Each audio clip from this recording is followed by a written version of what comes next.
Pendleton. Toronto McNall, of course, signs the paychecks. Sometimes he just can't keep track of what he's signing. Somehow I don't think she'll be able to cash that one in. You know, some days it just doesn't pay to show up for work. Just ask the Tiger Cats, Terry Wright, who boots this football right to the Stampeders. Paul Platney, the ex-Bomber, with the gift touchdown. Damon Allen under attack. His attempted pass goes straight up and lands right in the arms of Harold Holman. That's a touchdown for the Double Blue. And the hits just keep on coming. That's Damon Allen again, as King will crown him. Even the head coaches aren't safe on the sidelines as the Bombers' Darryl Rogers gets pointed out. Former Bomber and now an Argo, Dave Bovell certainly making his presence known early in the season. More Bovell now, who will take down the Ticats' Derek McAdoo, then sits on him and asks, hey, what do you think about that? Not much, of course. Doug Flutie, you know, he made it look so easy this year in the CFL. That's why he'll be named the league's outstanding player tomorrow night. Well, here against the Ottawa Rough Riders, Flutie looks to be going out of bounds, but he'll make Scott Flagel look silly. Just spin around a move, and then it's into the end zone for number 22. Flutie can also buy himself and his teammates time, rolls way out to the right, like a policeman directing traffic, directs this ball to his brother Darren, who is so wide open. Flutie to Flutie, a familiar combo late in the season. Doug Flutie made for the CFL because he can improvise on the fly. Here against the Ticats, scrambles, fakes the pass, then laterals the ball to Chris Skinner. He will score the touchdown going in backwards. Lions head coach Bob Obilovich, sometimes you just have to laugh and shake your head. Great catch coming up here by the Argos' Paul Masadi. He stretches himself out to haul in this one from Ricky Foggy. Definitely a touchdown to celebrate.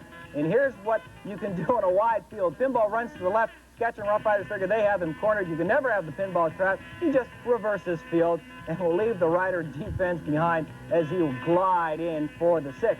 Now, the BC Lions like that play so much, they added it to their playbook.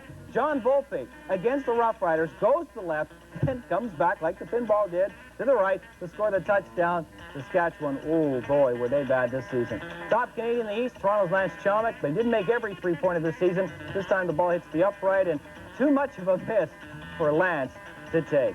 Bomber quarterback Tom Burgess calling 911, and he needed help this season. Here Tom will lose control of the football as a result of this rear-end collision. You know, Tom took a lot of punishment this season, most of it from the Stampeders. Kent Warnock. Kent just kept on giving Tom a hug and a kiss, not just once, not even twice, but 3 times in this game. And you've got to wonder, was anybody out there blocking? Anyway, enough was enough, and Darryl Rogers just couldn't look anymore. But Danny McManus says, hey, coach, give me a shot. So he did, and McManus discovers that it may have been safer on the bench. Eddie Lowe lowering the boom. Ever wonder what James West does after the season? Bob Poley certainly does. It's West joining the World Wrestling Federation and makes the pin. Rod Hill demonstrating the best way to keep your opponent from catching the football. That's knock him down when the official's not looking. Sometimes the defender will be all over his man, but the receiver will still make the catch, as Larry Willis demonstrates, and then Willis will celebrate with the traditional touchdown spike.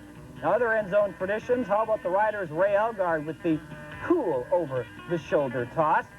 David Williams, then of the Eskimos, with the in-your-face spike, while others were flashy, some like the Argos' Rocket Ishmael, simply thankful to have the ability to play this football game and make the contribution whenever they can. And then there's the Gizmo, who has the most dramatic end zone ritual, and that is the Gizmo flip. But sometimes you just get caught up with what you're going to do once you cross the goal line. Here's Williams again. He forgets where the end zone is, dropped the football at the 5-yard line. Sean Cody of the Riders recovers the ball. He's off and running the other way. Most of the Eskimos are standing around trying to figure out what is going on here. Cody is finally brought down and past midfield. One more look at one of the most exciting plays in the CFL this season. Oh, the Gizmo. He just can't believe it. He's talking to himself. He's shaking. Why did I do that? Darryl Rogers, boy, that's enough to make your hair stand on end, isn't it? The Bombers, Perry Tuttle with the early Christmas present from a couple of Ottawa defensive backs. Touchdown! And the Bombers now, Craig Harrison trying to launch the Stampeders' Paul Platney into orbit.